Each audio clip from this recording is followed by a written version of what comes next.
Meu nome é Vanessa, 28 anos, e os carros clássicos têm sido a minha obsessão desde a infância.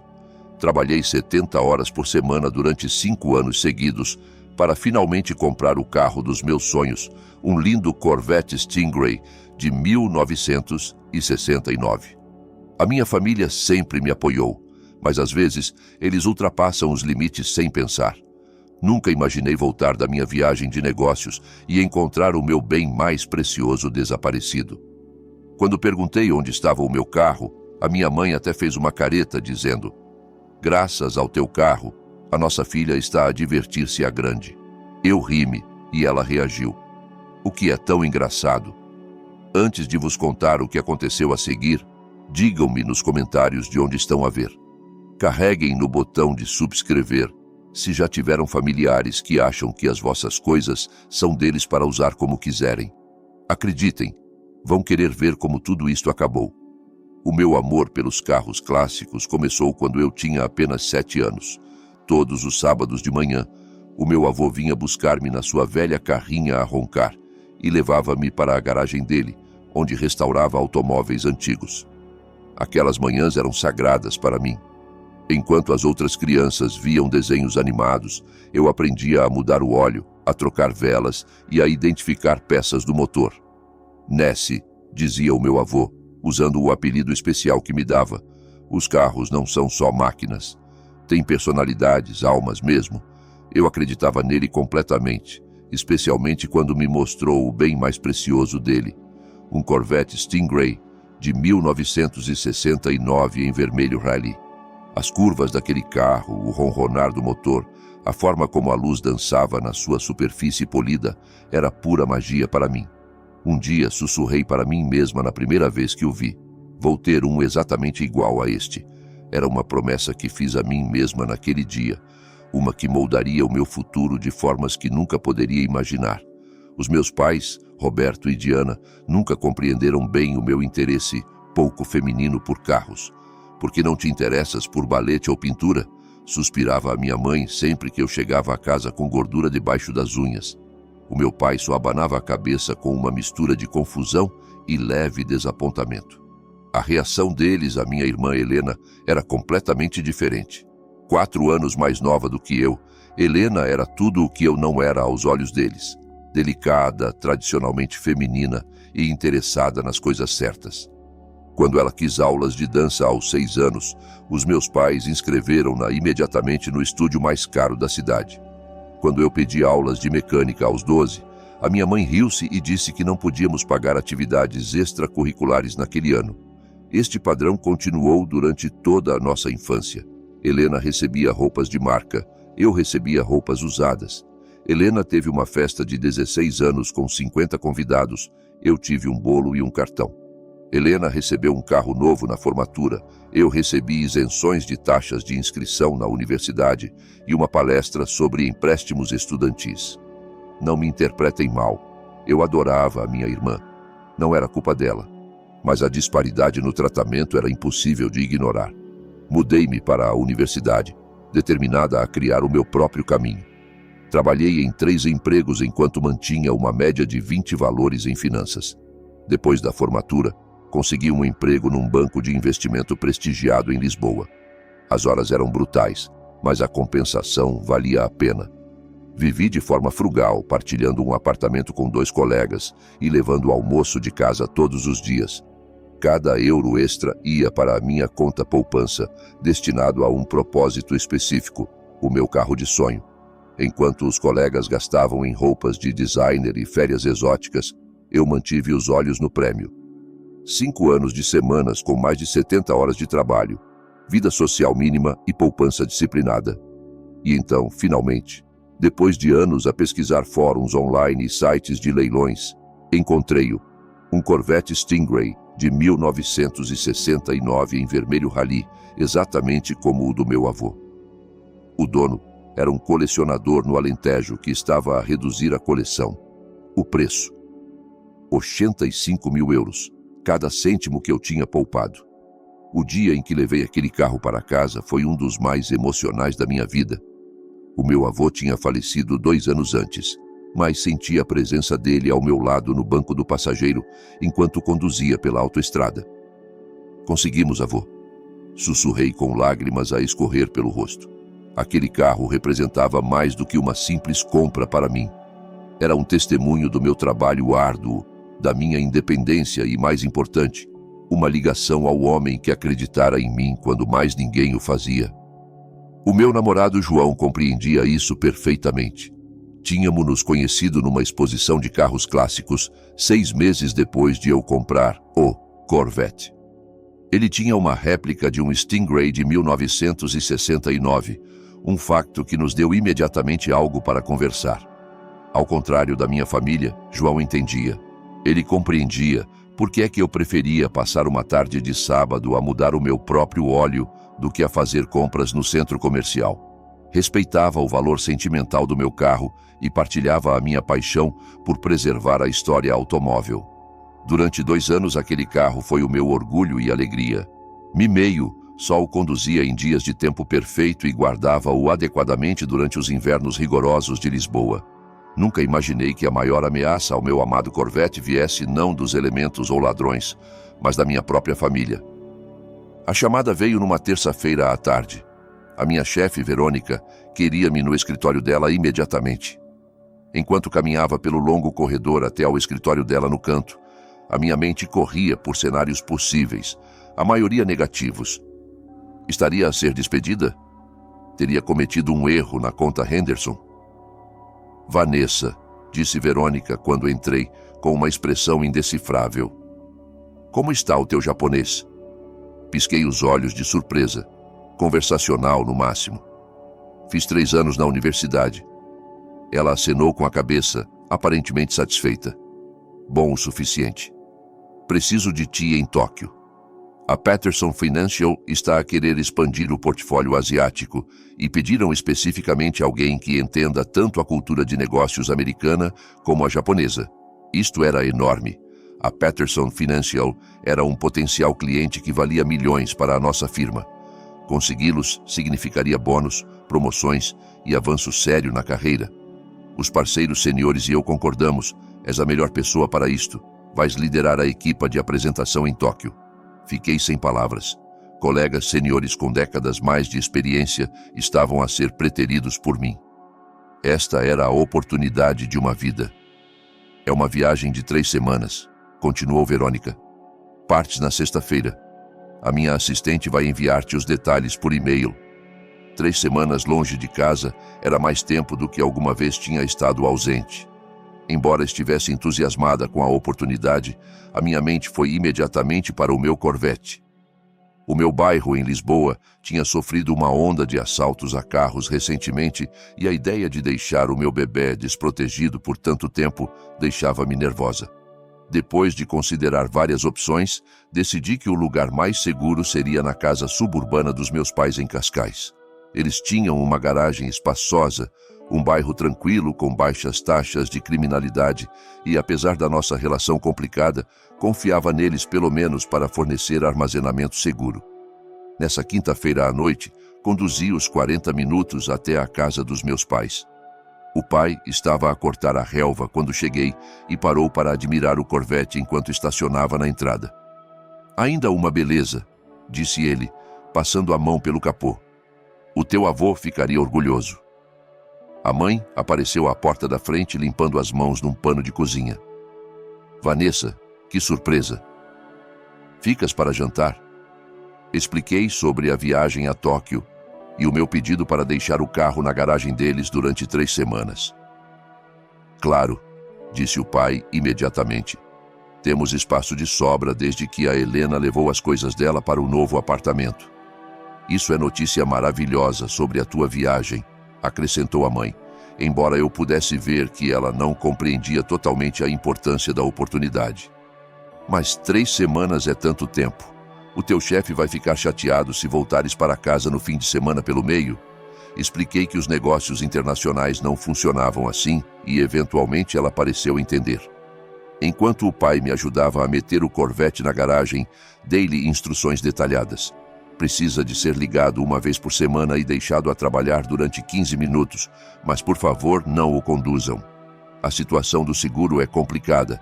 Também, certifiquem-se de usar esta capa específica, disse eu, mostrando-lhe a capa feita à medida que tinha trazido. E o que quer que façam, não deixem ninguém mais tocar nele. Vanessa, eu sei tomar conta de um carro, disse o pai, ligeiramente ofendido. Vou tratá-lo como se fosse de ouro. Eu sei, pai, só me preocupo. Este carro significa tudo para mim. Nessa noite, ao jantar, a Helena juntou-se a nós. Ela tinha se formado recentemente na universidade e trabalhava como assistente administrativa numa firma de marketing, o primeiro emprego a sério dela. Durante o jantar, ela falou sobre o quão estressante era o trabalho e o quão desesperadamente precisava de férias. Todas as minhas amigas estão a planear este cruzeiro incrível no Mediterrâneo, suspirou ela dramaticamente. Mas eu simplesmente não posso pagar com o meu salário. A vida é tão injusta. Mordi a língua, lembrando-me de como tinha trabalhado em vários empregos durante a universidade sem reclamar. A mãe, previsivelmente, fez sons de simpatia e sugeriu que o pai pudesse ajudar com o custo. Veremos, disse o pai, sem compromisso. O dinheiro está apertado agora com a renovação da cozinha. Antes de sair, liguei ao João para finalizar o nosso plano de segurança para o carro. Tínhamos discutido trocar os nossos carros como precaução extra, já que a réplica Stingray dele parecia quase idêntica à minha, mas valia significativamente menos. Vou passar pela casa dos teus pais amanhã e fazer a troca, confirmou ele. Vou tomar bem conta do teu bebê e eles nunca vão notar a diferença. És o melhor, disse-lhe eu. Ligo-te quando aterrar em Tóquio. Na manhã seguinte, embarquei no voo, sentindo-me confiante de que o meu carro estava em boas mãos. Mal sabia eu que o meu planeamento cuidadoso ia desencadear uma cadeia de eventos que mudaria para sempre as dinâmicas da minha família. Durante as minhas 3 semanas em Tóquio, liguei para casa regularmente. A mãe e o pai sempre me asseguraram que tudo estava bem, embora nos últimos dias da viagem as mensagens da mãe se tornassem algo crípticas. Temos uma grande surpresa para quando chegares a casa, mandou ela por mensagem, o que eu assumi que significava um jantar de boas-vindas ou algo igualmente inócuo. A apresentação em Tóquio foi um sucesso retumbante. Os executivos da Peterson ficaram impressionados com a nossa proposta e no final da segunda semana assinaram um contrato no valor de 12 milhões de euros para a nossa firma. No jantar de celebração na minha última noite no Japão, a Verônica insinuou fortemente uma promoção à minha espera de volta a Lisboa. Vice-presidente soa bem, não soa? Disse ela com um sorriso cúmplice. Embarquei no voo de regresso sentindo-me no topo do mundo. Mal podia esperar para chegar a casa, levar o meu Corvette num longo passeio ao longo da costa atlântica e partilhar as minhas boas notícias com o João e a minha família. O voo de 13 horas deu-me tempo de sobra para sonhar acordada com o meu regresso. Se ao menos soubesse o que me esperava. O meu avião aterrou no aeroporto de Lisboa às 14h15, numa tarde de terça-feira solarenga. Depois de passar pela alfândega e recolher a bagagem, apanhei um táxi diretamente para a casa dos meus pais em Cascais. Estava exausta do longo voo, mas energizada com o pensamento de ver o meu amado Corvette novamente. Só mais 10 minutos, mandei por mensagem ao João, que tinha prometido encontrar-me lá para trocar os carros de volta. Quando o táxi virou para a rua dos meus pais, senti um flutter de excitação. O motorista estacionou na entrada e eu franzi o sobrolho. Algo estava errado. A porta da garagem estava aberta, revelando o sedã do pai e o SUV da mãe, mas nenhum sinal de um Corvette. Talvez o tenham mudado, murmurei para mim mesma enquanto pagava ao motorista e rolava a minha mala até a porta da frente. A mãe abriu a porta antes de eu poder bater, cumprimentando-me com um abraço que retribuía a meio gás, a minha mente ainda no carro desaparecido. Bem-vinda à casa, querida. Como foi o voo? Bem, disse eu, distraída. Mãe, onde está o meu carro? Uma expressão estranha passou pelo rosto dela, uma mistura de defensividade e algo mais que eu não conseguia identificar. Ela levou-me para dentro sem responder. O pai estava sentado na poltrona dele, a ler um jornal. Levantou o olhar quando entrei, o sorriso não chegando aos olhos. Pai, Onde está o meu Corvette? Perguntei diretamente, um nó a formar-se no estômago. Ele pigarreou e olhou para a mãe, que se ocupou a arranjar bolachas num prato, como se isto fosse um regresso normal. Bem, querida, começou ele, a voz anormalmente alta. Algo surgiu enquanto estavas fora. O nó no meu estômago apertou. O que é que isso significa? Onde está o meu carro? A mãe virou-se então, o queixo erguido da forma como sempre fazia quando se preparava para defender uma posição indefensável. A Helena precisava de ajuda, disse ela firmemente. Uma oportunidade única na vida. Eu olhei para ela, sem compreender. O que é que isso tem a ver com o meu carro? Graças ao teu carro, a nossa filha está a divertir-se à grande, disse a mãe com um sorriso que mais parecia uma careta. Ela pegou no telemóvel e mostrou-me o feed do Instagram da Helena. Lá estava a minha irmã, a posar num navio de cruzeiro no Mediterrâneo, com um coquetel na mão, óculos de sol de designer no nariz, sem uma preocupação no mundo. As peças encaixaram com uma clareza horrível. Vocês venderam o meu carro. As palavras saíram como um sussurro, demasiado chocada para gritar. Agora, Vanessa, começou o pai no tom conciliador dele, tenta compreender. A Helena estava a passar por um momento realmente difícil no trabalho. Todas as amigas dela iam neste cruzeiro e ela ia ficar de fora. Teria sido devastador para ela. Então venderam o meu carro, desta vez gritei, a voz a subir com descrença. Pode sempre comprar outro carro, disse a mãe, desdenhosamente. Ganhas bem. A Helena precisava desta oportunidade.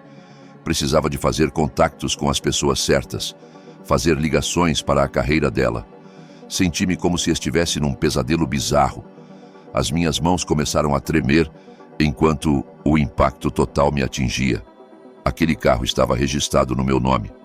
Vocês não tinham direito legal de o vender. Os meus pais trocaram um olhar. Bem, tecnicamente, murmurou o pai.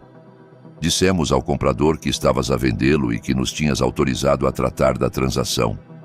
O meu coração batia tão forte que o sentia nas têmporas.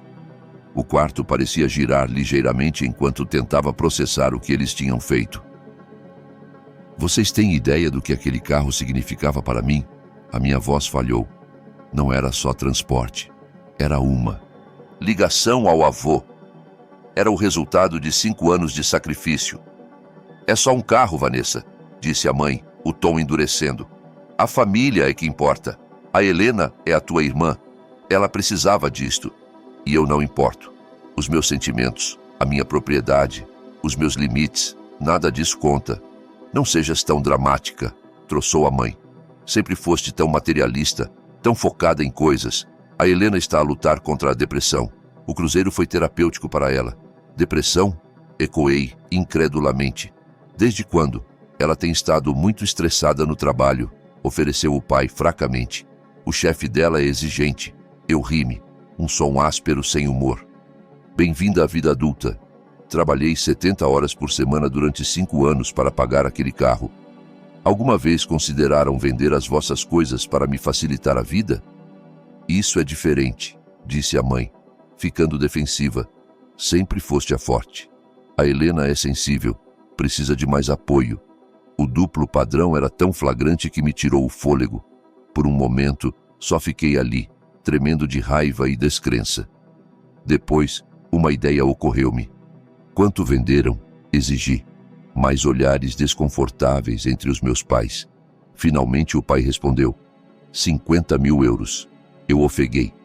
50 mil euros? Aquele carro valia 85 mil euros. Fizeram alguma pesquisa antes de o vender? O comprador disse que era um preço justo, murmurou o pai. Precisávamos de agir depressa antes de voltares a casa. Aquela declaração tão nua na sua traição atingiu-me como um golpe físico. Tinham deliberadamente apressado a venda para me apresentar um facto consumado. Sabiam exatamente o que estavam a fazer. A quem venderam? Perguntei, lutando para manter a voz firme. A um colecionador do Porto, disse a mãe vagamente. Não me lembro do nome. O meu telemóvel vibrou com uma mensagem. Era o João. Acabei de chegar. Onde está o Stingray? E de repente, no meio da minha raiva e mágoa, uma realização surgiu-me. Uma realização que mudaria tudo. A mensagem do João ativou algo no meu cérebro, uma memória que tinha sido empurrada para o lado no choque da descoberta da traição dos meus pais. Comecei a rir-me baixinho no início, depois mais alto. O som era estranho, mesmo para os meus ouvidos, uma libertação de tensão em vez de uma expressão de alegria. O rosto da minha mãe contorceu-se com confusão e irritação. "O que é tão engraçado na felicidade da tua irmã?"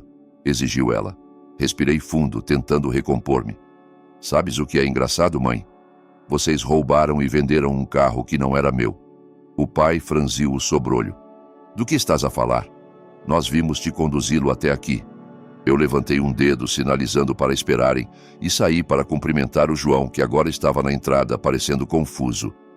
Depois de uma breve troca, ele seguiu-me de volta para dentro, igualmente curioso para ouvir a minha explicação. "Mãe, pai, lembram-se do João, certo?" Gesticulei para o meu namorado, que acenou secamente aos meus pais, a expressão cautelosa. "Claro", disse a mãe, impacientemente. "Vanessa, o que queres dizer com o carro não ser teu?"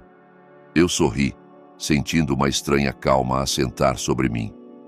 O carro que venderam não era o meu Corvette Stingray de 1969. Era a réplica do João.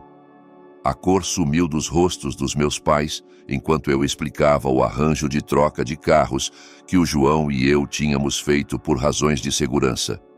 No dia depois de eu partir para Tóquio, o João tinha vindo como planeado e trocado a réplica Stingray dele pelo meu autêntico. Para olhos não treinados, pareciam idênticos, mas o carro do João valia cerca de 30 mil euros, não 85 mil. "Então vejam", concluí, "vocês não venderam o meu carro. O meu carro esteve guardado em segurança na garagem climatizada do João nas últimas 3 semanas. O que venderam foi o carro do João sem o conhecimento ou consentimento dele.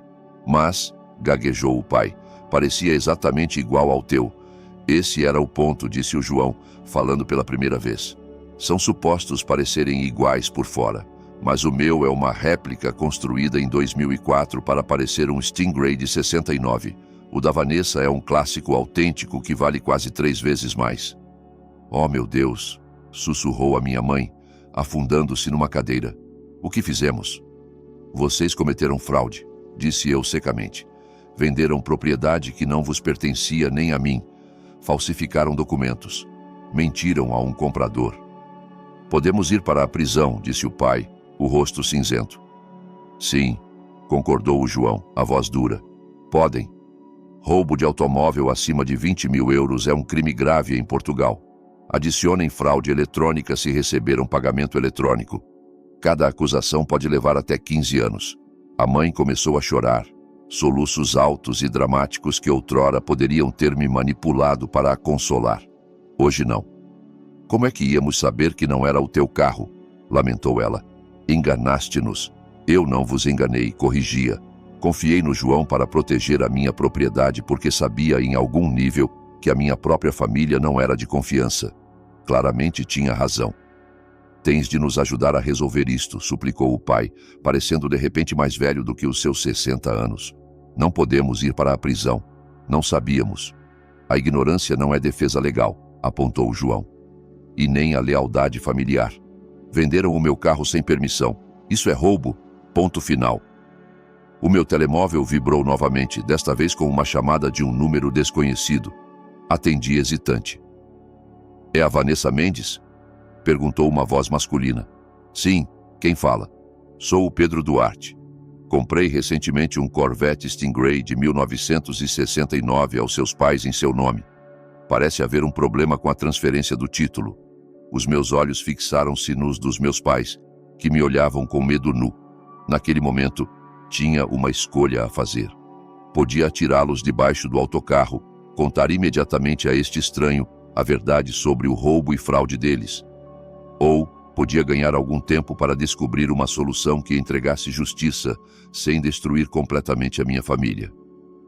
"Senhor Duarte", disse eu com cuidado, "houve de facto um mal-entendido. Posso ligar-lhe de volta dentro de 1 hora? Preciso de discutir alguns detalhes com os meus pais." Ele concordou e desliguei, virando-me para os rostos ansiosos que me observavam.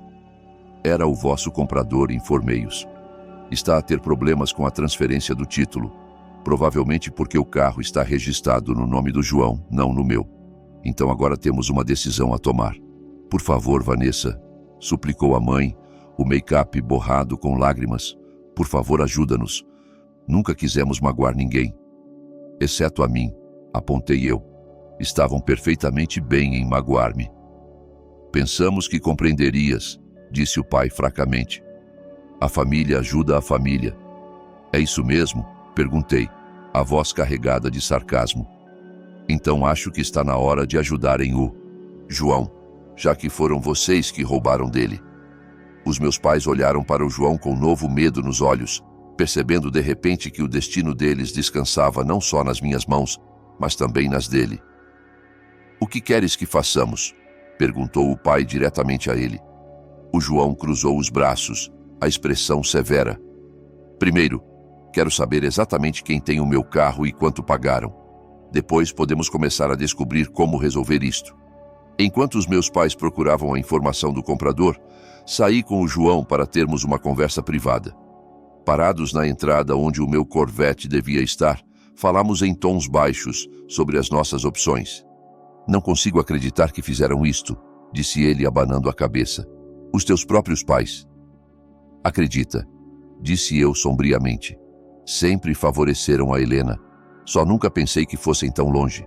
Queres apresentar queixa? Podíamos. Ganhávamos. Suspirei profundamente. Não quero os meus pais na prisão, mas também não quero que saiam impunes. Precisam de entender que há consequências. O João acenou com a cabeça, pegando na minha mão. Vamos resolver isto, juntos. Quando voltamos para dentro, os meus pais estavam debruçados sobre o telemóvel do pai, tendo encontrado a informação de contato do comprador e o acordo de compra. A realidade da situação deles estava claramente a assentar, os rostos marcados pela preocupação. Encontramos tudo, disse o pai, estendendo uma pasta com mãos trêmulas. Toda a papelada da venda. Peguei na pasta sem comentário e comecei a rever os documentos com o João. A situação era ainda pior do que eu pensava. Não só tinham forjado a minha assinatura em múltiplos documentos, como também criaram uma fatura de venda falsa com um número de VIN incorreto. Isto é uma bagunça completa, murmurou o João. Criaram documentos fraudulentos que nem coincidem com a identificação real do carro. A minha mãe começou a soluçar novamente. Não sabemos nada sobre carros ou números de VIN, só queríamos ajudar a Helena. Bem, parabéns, disse eu friamente. Conseguiram cometer múltiplos crimes, vender um carro que não era vosso e potencialmente arruinar a vossa relação com a vossa filha. Tudo para mandar a Helena num cruzeiro que ela não merecia e não podia pagar. O que vão fazer? Perguntou o pai, a voz mal acima de um sussurro. Olhei para o João, depois para os meus pais. Vamos ligar de volta ao Sr. Duarte e vocês vão contar-lhe exatamente o que fizeram. Depois de sair da casa dos meus pais, conduzi diretamente para o apartamento do João, no meu verdadeiro Corvette Stingray, que tinha estado guardado em segurança na garagem dele, tal como planeado. O ronronar familiar do motor proporcionou pouco conforto enquanto a minha mente corria com as implicações do que acabara de acontecer. O João seguiu no sedã dele e concordamos em encontrar-nos para discutir os próximos passos. Sentados na sala de estar do João, a realidade da situação começou a assentar. Os meus pais não só tinham traído a minha confiança da forma mais fundamental, como também cometeram crimes graves que podiam resultar em tempo de prisão. E algures no Mediterrâneo, a minha irmã estava a viver a vida num cruzeiro de luxo, blissfully inconsciente do caos que deixara para trás. Ainda não consigo acreditar que fizeram isto, disse eu pela 10ª vez talvez, andando de um lado para o outro no chão de madeira do João. Quem vende o carro de outra pessoa? Pessoas que acham que têm direito a tudo o que querem, respondeu ele. Os teus pais claramente não respeitam limites. Isso é o eufemismo do século. Desabei ao lado dele no sofá. A pior parte é que eles genuinamente não parecem entender por que é que o que fizeram foi errado. Continuam a falar de família e ajudar a Helena como se isso justificasse roubo e fraude. O que queres fazer em relação ao comprador, este Duarte? Perguntou o João. Ele provavelmente é a parte inocente em tudo isto. Acenei com a cabeça. Precisamos de ligar-lhe de volta. Acho que devíamos ser honestos sobre o que aconteceu, mas enquadrar como um mal-entendido, em vez de fraude direta. Pelo menos até descobrirmos o próximo passo. Justo quando discutíamos isto, o meu telemóvel explodiu com notificações. Os meus pais tinham estado a ligar e a mandar mensagens sem parar desde que saímos da casa deles. Ignorei a maioria das mensagens, mas uma chamou-me a atenção. Uma mensagem da minha mãe dizendo: "A tua tia Silvia acha que estás a ser egoísta e ingrata." "Oh, ótimo!" gemi, mostrando a mensagem ao João. Já estão a mobilizar a família contra mim. Com certeza. Dentro de uma hora, o meu telemóvel tocou com uma chamada da irmã da minha mãe, a tia Silvia. Vanessa Maria, começou ela sem preâmbulos, usando o meu primeiro e segundo nome como sempre fazia quando ia dar-me uma lição. "O que é isto que ouço sobre ameaçares mandar os teus pais para a prisão por causa de um carro depois de tudo o que eles fizeram por ti?" Respirei fundo. "Tia Silvia, com todo o respeito, não tens a história completa. Sei o suficiente. A tua mãe está absolutamente desolada. Eles só estavam a tentar ajudar a tua irmã e agora estás a falar de apresentar queixa. Que tipo de filha faz isso?" "O tipo cujos pais roubaram propriedade no valor de 30 mil euros, respondi calmamente. "E nem propriedade minha, mas do meu namorado. Cometeram múltiplos crimes, tia Silvia. Isso não é ser ingrata." Ela troçou. "A família ajuda a família, Vanessa Maria. Sempre foste tão independente, tão relutante em ceder. Ter-te-ia magoado mesmo deixar a tua irmã ter esta única coisa." A conversa continuou nesta linha por vários minutos, com a minha tia firmemente do lado dos meus pais e aparentemente incapaz de compreender a gravidade do que eles tinham feito. Quando desliguei, estava a ferver. A família ajuda a família. Imitei amargamente para o João. Aparentemente isso só se aplica quando sou eu que tenho de abdicar de algo. O João apertou a minha mão. "Nem toda a gente vai ver assim. Falaste com o irmão do teu avô, o tio Jorge? Sempre disseste que ele era mais razoável. O tio Jorge tinha sido próximo do meu avô e sempre tivera um fraquinho por mim. Quando lhe liguei e expliquei a situação, a reação dele foi inteiramente diferente da tia Silvia." "Fizeram o quê?" exclamou ele. "Venderam o carro do João sem permissão. Isso não é só errado, Vanessa. É criminal. Tens todo o direito de estar chateada. O apoio dele significou mais para mim do que podia expressar. Toda a gente parece achar que devo perdoar e esquecer só porque são família. Família não significa que se pode violar a lei", disse o tio Jorge firmemente, "ou que se pode pisar os limites de alguém. O teu avô ficaria horrorizado." Depois de desligar com o tio Jorge, senti-me marginalmente melhor, mas o esgotamento emocional do dia estava a apanhar-me. O João sugeriu pedirmos comida para fora e tentarmos relaxar pela noite, adiando decisões maiores para o dia seguinte. Enquanto comíamos comida tailandesa diretamente das caixas, o João olhou para mim pensativamente. "Posso perguntar-te algo?" "Claro. Se eles tivessem vendido mesmo o teu Corvette verdadeiro, o que terias feito?" Pus o garfo de lado, considerando a pergunta. Honestamente, provavelmente teria apresentado queixa imediatamente. Aquele carro é insubstituível para mim. É a minha ligação ao avô, o resultado de anos de trabalho árduo e sacrifício. Não acho que os pudesse perdoar por isso. E agora? Agora é complicado. Ainda cometeram um crime, mas contra ti, não contra mim. E embora o que fizeram seja terrível, não sei se quero que vão para a prisão. Ainda são os meus pais, apesar de tudo. O João acenou lentamente. "Entendo. E para que conste, também não quero os teus pais na prisão. Mas precisam de resolver isto. E precisam de entender que há consequências sérias pelo que fizeram." Ficamos acordados até tarde da noite, discutindo as nossas opções e tentando descobrir o melhor caminho. Eventualmente, decidimos consultar um advogado antes de tomar decisões finais. O sono não veio facilmente aquela noite. Revirei-me na cama, a mente a repassar os eventos do dia e a lutar com emoções conflituantes. Por um lado, estava furiosa com os meus pais e queria que enfrentassem consequências pelas ações deles. Por outro, o pensamento deles na prisão fazia-me fisicamente mal. A manhã chegou cedo demais e, com ela, uma nova crise. Os meus pais apareceram no meu apartamento sem aviso, parecendo abatidos e desesperados. Vanessa, por favor, suplicou a mãe quando os deixei entrar relutantemente. Tens de nos ajudar. Não conseguimos dormir, não conseguimos comer, estamos aterrorizados. Deviam ter pensado nas consequências antes de vender um carro que não vos pertencia, disse eu, impassível pelo desespero deles. Sabemos que cometemos um erro terrível, disse o pai, a voz a quebrar. Faremos qualquer coisa para corrigir. Qualquer coisa. Olhei para os rostos ansiosos deles, sentindo uma mistura complexa de raiva, pena e exaustão. Não é assim tão simples. O que fizeram não foi só errado, foi ilegal. E não depende só de mim. O carro que venderam pertencia ao João, não a mim. Vamos pagar-lhe de volta, disse a mãe rapidamente. Cada cêntimo. E onde vão arranjar 30 mil euros? Perguntei, séptica. Acabaram de me dizer que o dinheiro está apertado com a renovação da cozinha. Eles trocaram um olhar. Vamos arranjar, disse o pai. Pedir um empréstimo hipotecário se for preciso. O que for preciso. Suspirei pesadamente.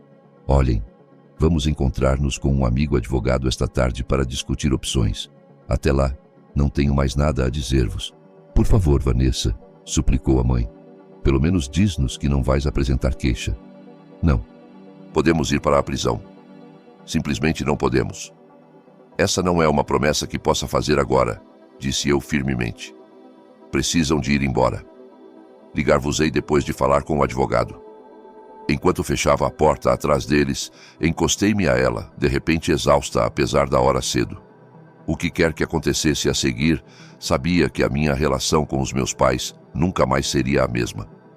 Às 14 horas, o João e eu sentamo-nos no escritório elegante no centro de Lisboa da Alicia Ramos, uma amiga advogada especializada em direito criminal. Tinha conhecido a Alicia num evento de caridade corporativo 2 anos antes e mantínhamos contato. Quando lhe liguei aquela manhã explicando a nossa situação, ela ofereceu-se imediatamente para nos encontrar.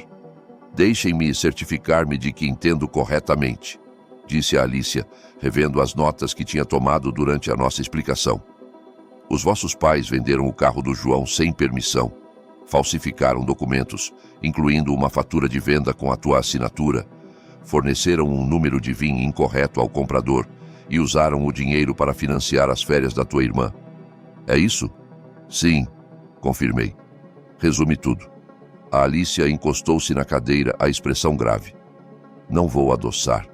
O que eles fizeram constitui roubo agravado, fraude automóvel e eletrônica, no mínimo. Cada acusação pode levar até 15 anos de prisão. Dado a idade deles e a falta de antecedentes criminais, talvez recebam uma sentença mais leniente, mas tempo de prisão está certamente na mesa se forem apresentadas queixas. O João e eu trocamos olhares preocupados. Apesar da minha raiva, o pensamento dos meus pais na prisão era difícil de contemplar. Quais são as nossas opções? Perguntei. Bem, tem várias, explicou a Alicia. 1. Podem apresentar queixa criminal e deixar o sistema legal seguir o seu curso. 2. Podem prosseguir com remédios civis, processando-os pelo valor do carro, mais danos. Ou 3. Podem tentar resolver isto privadamente, fora do sistema legal. O que envolveria a terceira opção? Perguntou o João. Essencialmente, criar um acordo legal vinculativo, onde os vossos pais fazem restituição financeira e quaisquer outros termos que considerem apropriados. Não apagaria a responsabilidade criminal, mas sem uma queixa formal, é improvável que as autoridades persigam o assunto. E quanto ao comprador? Perguntei. O Sr. Duarte é uma parte inocente nisto. Pagou por um carro que lhe foi vendido fraudulentamente. A Alicia acenou. Isso complica as coisas. A solução mais limpa seria desfazer a transação completamente, devolver o dinheiro dele, recuperar o carro. Mas isso significa que os vossos pais precisariam de arranjar 50 mil euros imediatamente. Eles mencionaram pedir um empréstimo hipotecário, disse eu. Isso podia funcionar, mas precisariam de agir depressa. Quanto mais esta situação persistir, maior a chance de o Sr. Duarte descobrir a fraude por si mesmo e ir às autoridades ele próprio. Depois de discutir mais detalhes sobre as nossas opções, o João e eu saímos do escritório da Alicia com um plano claro. Tentaríamos resolver a situação privadamente, começando por contactar o Sr. Duarte e ser honestos sobre o que acontecera. Acho que devíamos encontrá-lo pessoalmente, sugeriu o João enquanto caminhávamos para os nossos carros. Isto não é uma conversa para ter ao telefone. Concordei e ligamos ao Sr. Duarte para marcar um encontro para o dia seguinte, num café a meio caminho entre Lisboa e a casa dele no Porto. A seguir, viramo-nos para localizar a minha irmã. A Helena tinha estado a postar atualizações diárias do cruzeiro no Mediterrâneo, exibindo as férias luxuosas enquanto permanecia completamente alheia ao caos que deixara para trás. Depois de múltiplas tentativas, finalmente alcancei-a via telefone satélite do navio de cruzeiro. Vanessa, atendeu ela com sons de música e riso ao fundo. Por que estás a ligar? Aconteceu alguma coisa? Sim, Helena, aconteceu algo muito errado, respondi, lutando para manter a voz firme. A mãe e o pai venderam um carro para pagar o teu cruzeiro. Um carro que não lhes pertencia. Houve uma pausa. Depois a Helena riu-se. Oh, é só isso? Pensei que alguém estava doente ou algo. Olha, sei que provavelmente estás chateada porque venderam o teu precioso carro, mas podes sempre comprar outro. Não é como se não pudesses pagar. A atitude desdenhosa dela fez-me ferver o sangue. Não foi o meu carro que venderam, Helena. Foi o carro do João. O que fizeram foi ilegal. Podem ir para a prisão. Isso finalmente chamou a atenção dela. Prisão? Não sejas ridícula. Eles só estavam a tentar ajudar-me, cometendo fraude, roubando. São crimes, Helena, graves. Então, o que estás a dizer? A voz dela perdera o tom despreocupado, substituído por preocupação crescente. Estou a dizer que precisas de vir para casa. Agora. A tua aventura no Mediterrâneo acabou, mas o cruzeiro só termina daqui a uma semana. Então sai no próximo porto e apanha um avião para casa, disse eu firmemente. Isto não é opcional, Helena. Precisas de fazer parte da resolução da bagunça que ajudaste a criar. Eu não criei bagunça nenhuma. Não pedi que vendessem um carro. Não pediste? Porque a mãe diz que estavas a falar de como desesperadamente precisavas deste cruzeiro, como estavas deprimida por perdê-lo. Houve um silêncio revelador do outro lado da linha. Foi o que pensei, disse eu. Volta para casa, Helena. Mando-te os detalhes do que está a acontecer por mensagem. E é melhor estares preparada para contribuir para o plano de reembolso.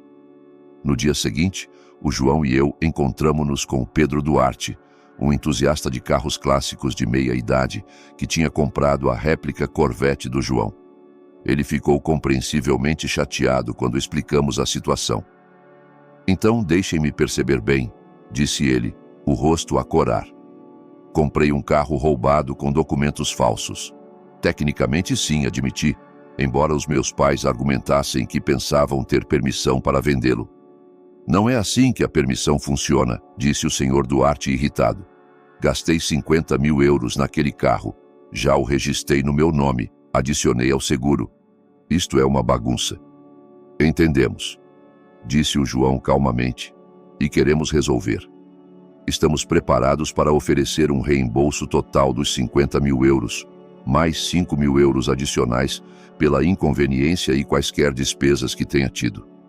O Sr. Duarte pareceu ligeiramente apaziguado com esta oferta. E quanto ao carro? Precisaríamos que fosse devolvido, claro, expliquei. Pertence legalmente ao João. Depois de alguma negociação, o Sr. Duarte concordou com os nossos termos com a condição de que o dinheiro fosse transferido para a conta dele antes de libertar o carro. Agora só precisávamos que os meus pais arranjassem 55 mil euros. Quando apresentamos esta solução aos meus pais, eles ficaram simultaneamente aliviados e horrorizados. 55 mil euros, repetiu a mãe horrorizada. Onde vamos arranjar esse tipo de dinheiro? Mencionaram um empréstimo hipotecário, lembrei-lhes. Ou podiam vender alguns investimentos. Isto não é problema meu para resolver, mãe. Vocês criaram esta situação. Mas não temos tanto equity na casa, protestou o pai. O mercado esteve em baixa e com os custos da renovação da cozinha.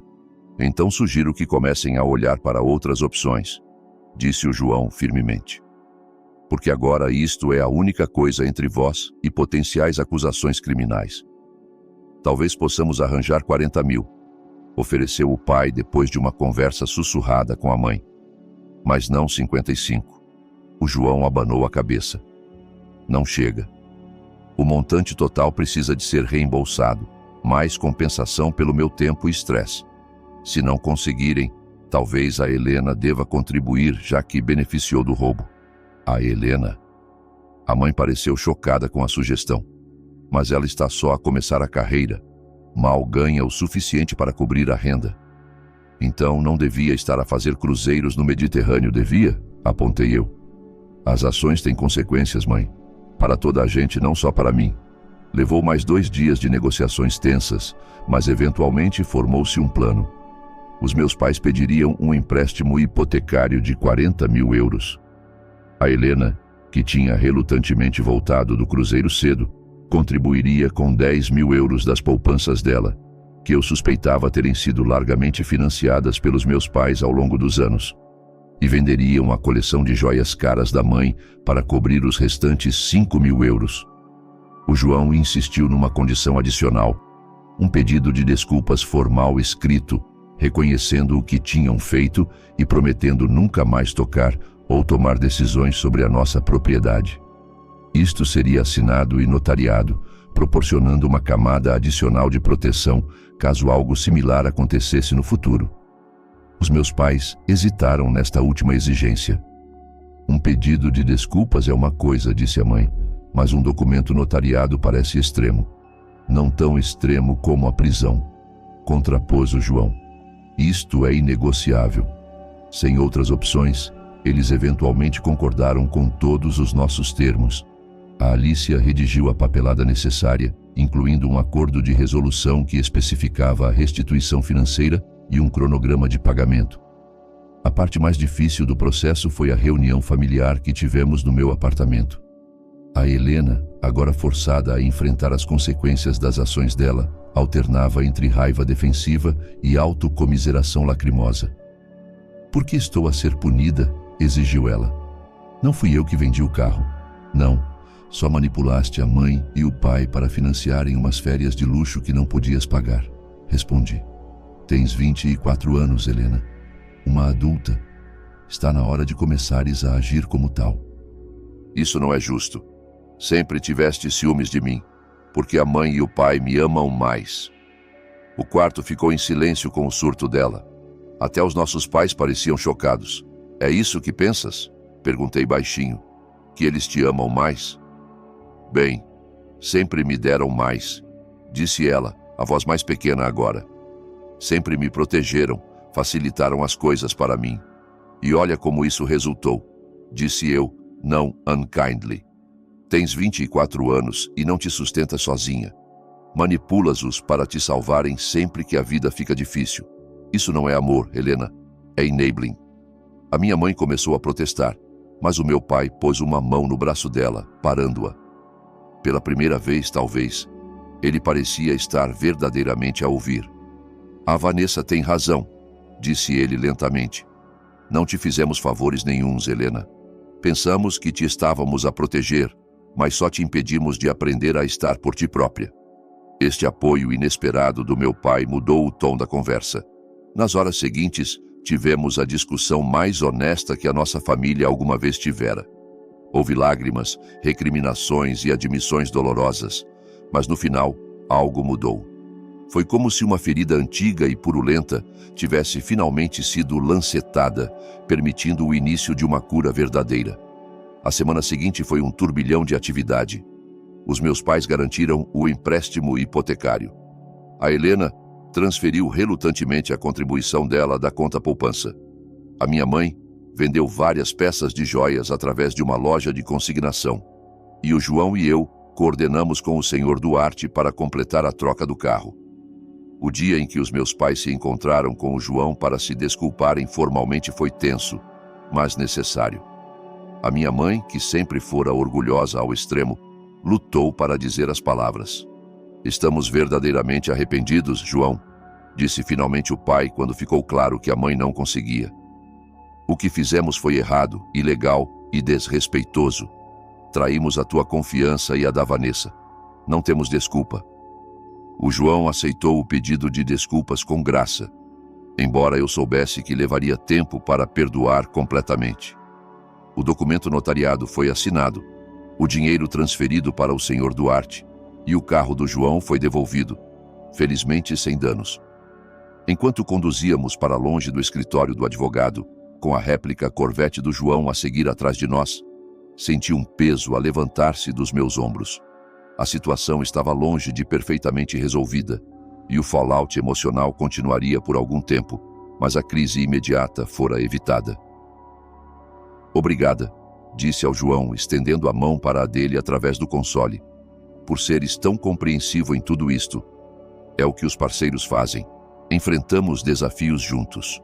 Olhando no retrovisor para o familiar Corvette vermelho, agora em segurança de volta à posse do João, permiti-me esperar que talvez algo de bom pudesse vir desta experiência dolorosa. Afinal, um mês depois da crise do carro, encontrei-me sentada à mesa de jantar dos meus pais para um jantar familiar. A atmosfera era diferente das nossas reuniões antes do incidente. Uma mistura de otimismo cauteloso e tensão persistente que refletia a nossa nova realidade. O pai pôs um prato de frango grelhado na mesa, as mãos com calos do trabalho de fim de semana na construção que ele aceitara para ajudar a pagar o empréstimo hipotecário. A mãe seguiu com uma taça de salada, as unhas outrora manicure agora simples e curtas, os anéis de diamante notavelmente ausentes, vendidos para ajudar na restituição. A Helena mandou mensagem. Está 10 minutos atrasada, disse a mãe, verificando o telemóvel. Algo sobre trânsito do centro. A minha irmã começara um novo emprego 2 semanas antes, uma posição de entrada numa agência de publicidade que pagava menos do que o anterior, mas oferecia melhores oportunidades de avanço. Para crédito dela, não se queixara uma vez das manhãs cedo ou da carga de trabalho exigente. O João sentou-se ao meu lado, tendo sido convidado pelos meus pais como gesto de reconciliação. Ele hesitara em aceitar, mas eu encorajara-o. Precisam de nos ver como uma unidade, explicara eu, entender que magoar-te significa magoar-me. A conversa durante o jantar foi inicialmente forçada, focando-se em tópicos seguros como o tempo e notícias do bairro. Mas, gradualmente, à medida que relaxávamos, emergiram trocas mais significativas. Falei com o tio Jorge ontem, mencionou o pai enquanto se servia de segundos. Está a pensar vender a velha carrinha dele. Diz que está velho demais para continuar a mantê-la. Que pena, respondi. Aquela carrinha está na família para sempre. O pai acenou, depois pigarreou. Estava a pensar. Talvez pudesse comprá-la a ele, arranjá-la. Sei que não é um Corvette clássico, mas queres restaurar uma carrinha? Perguntei surpresa. Bem, pensei, talvez se estivesses interessada, podíamos trabalhar nisso juntos. Os olhos dele encontraram os meus brevemente antes de desviarem, invulgarmente tímido. Sei que nunca mostrei muito interesse pela tua paixão por carros antes, mas gostaria de aprender se estiveres disposta a ensinar-me. A oferta tocou-me profundamente. Não era só sobre a carrinha. Era o pai a esforçar-se para se conectar comigo nos meus termos, para entender algo que importava para mim. Gostaria disso, disse eu sinceramente. A mãe observou esta troca com um pequeno sorriso. Nos últimos meses, ela fizera os seus próprios esforços para mudar.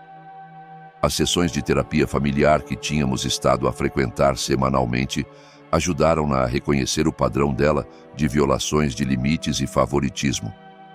Fiz algo para ti, João, disse ela, levantando-se da mesa e pegando num saco de presente do aparador. Só um pequeno gesto. O João aceitou o saco com curiosidade educada, tirando um documento emoldurado. Era o título da réplica Corvette dele, junto com uma nota manuscrita prometendo nunca interferir na propriedade dele ou na minha novamente. Mandei emoldurar profissionalmente, explicou a mãe. Como lembrete para mim mesma, tanto quanto um presente para ti, os limites importam. Ainda estou a aprender isso. Obrigado, Diana, disse o João. usando o primeiro nome da minha mãe como ela recentemente o convidara a fazer. Aprecio o gesto. A porta da frente abriu-se e a Helena entrou apressada, ligeiramente ofegante. Desculpem o atraso. A reunião com o cliente demorou e depois o trânsito foi um pesadelo. Pendurou o casaco e juntou-se a nós à mesa, parecendo de alguma forma mais madura na roupa de negócios. O cabelo anteriormente com madeixas, agora no castanho natural. A mudança mais notável, no entanto, era na atitude dela. Desaparecera o sentimento de entitlement que caracterizara as interações dela antes do incidente. No lugar dele estava uma nova consciência dos outros e do impacto dela neles. "Como foi o teu dia, Vanessa?" perguntou ela depois de cumprimentar toda a gente. Antes do incidente do carro, raramente mostrava interesse na minha vida. "Bom", respondi. "Atarefado. A conta Peterson é exigente, mas está a compor-se. É a de Tóquio, certo? A que te deu a promoção." Acenei, surpresa por ela se lembrar desse detalhe. "Vice-presidente de contas internacionais", confirmei. "Ainda me estou a habituar ao título." "Isso é mesmo impressionante", disse ela, e pela primeira vez não havia subcorrente de competição ou ressentimento na voz dela. Só orgulho genuíno. Enquanto o jantar progredia, encontrei-me a observar a minha família com olhos novos. As mudanças eram subtis, mas significativas. O pai a pedir permissão antes de servir mais comida no prato da mãe. A mãe a conter-se antes de falar pela Helena. A Helena a oferecer-se para ajudar com a louça sem ser pedida. Estas eram coisas pequenas, talvez inconsequentes para um estranho, mas para mim representavam uma mudança fundamental nas dinâmicas da nossa família. A experiência dolorosa que tínhamos suportado forçara-nos a confrontar padrões de comportamento estabelecidos há muito que tinham danificado as nossas relações. Depois da sobremesa, enquanto o João e eu nos preparávamos para sair, a minha mãe puxou-me para o lado no corredor. "Sei que já disse isto antes", começou ela, a voz baixa e séria. "Mas estou verdadeiramente arrependida, Vanessa. Não só pelo incidente do carro, mas por todas as vezes que desconsiderei os teus sentimentos, as tuas paixões, os teus limites. Sempre pensei que estava a ser uma boa mãe ao tratar-te a ti e a Helena de forma diferente, ao empurrar-te para seres forte e proteger ela dos desafios. Vejo agora o quão injusto isso foi para ambas." Estudei o rosto dela, notando o remorso genuíno nos olhos. "Obrigada por dizeres isso, mãe. Significa muito." "Achas que alguma vez me poderás perdoar completamente?" perguntou ela hesitante.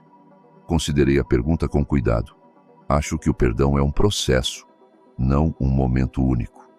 Estou a trabalhar nisso, e ver-vos a todos a fazerem mudanças reais ajuda. Ela acenou, aceitando esta resposta incompleta, mas honesta. Enquanto o João e eu conduzíamos para casa no meu Corvette, o ronronar familiar do motor era reconfortante. O carro ganhara um novo significado para mim agora. Ainda era a minha ligação ao avô. Ainda o símbolo do meu trabalho árduo e persistência. Mas também se tornara um catalisador para a mudança necessária na minha família. Um confronto doloroso, mas ultimamente curativo com questões enterradas há muito. "Um cêntimo pelos teus pensamentos?" perguntou o João, notando o meu humor contemplativo. Estava só a pensar em como às vezes as coisas que mais valorizamos se tornam testes de caráter, respondi. Este carro revelou verdades sobre a minha família que eram difíceis de enfrentar, mas talvez precisassem de ser enfrentadas. "Arrependes-te de alguma coisa, da forma como lidamos?" Abanei a cabeça. "Não. Teria sido mais fácil deixá-los escapar completamente para evitar o conflito. Mas isso só reforçaria os mesmos padrões, não saudáveis. Precisavam de experimentar consequências reais, e eu precisava de me manter firme nos meus limites." "Acho que encontraste um bom equilíbrio", disse o João, mantendo-os responsáveis, sem os cortar completamente. "Isso requer força. E apoio", adicionei, apertando a mão dele. "Não o poderia ter feito sem ti."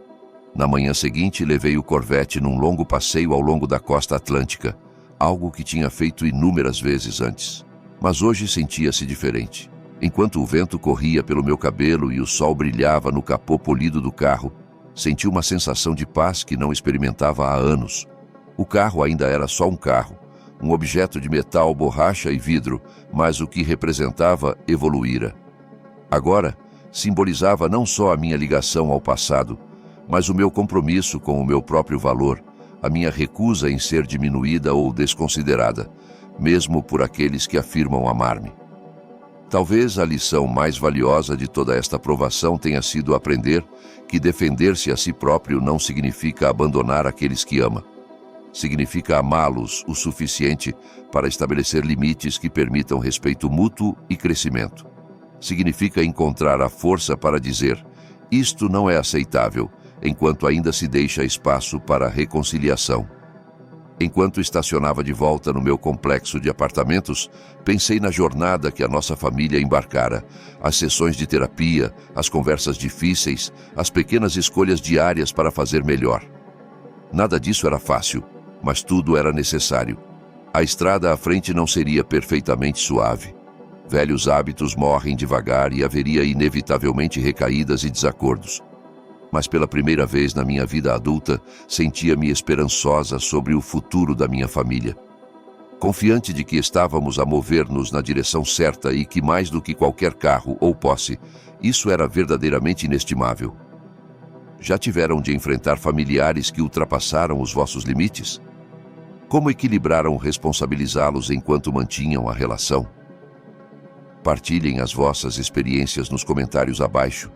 E não esqueçam de gostar e subscrever se esta história vos tocou. Lembrem-se, estabelecer limites não é egoísta. É necessário para relações saudáveis. Obrigada por ouvirem a minha história e espero que vos ajude a navegar nas vossas próprias dinâmicas familiares com coragem e compaixão.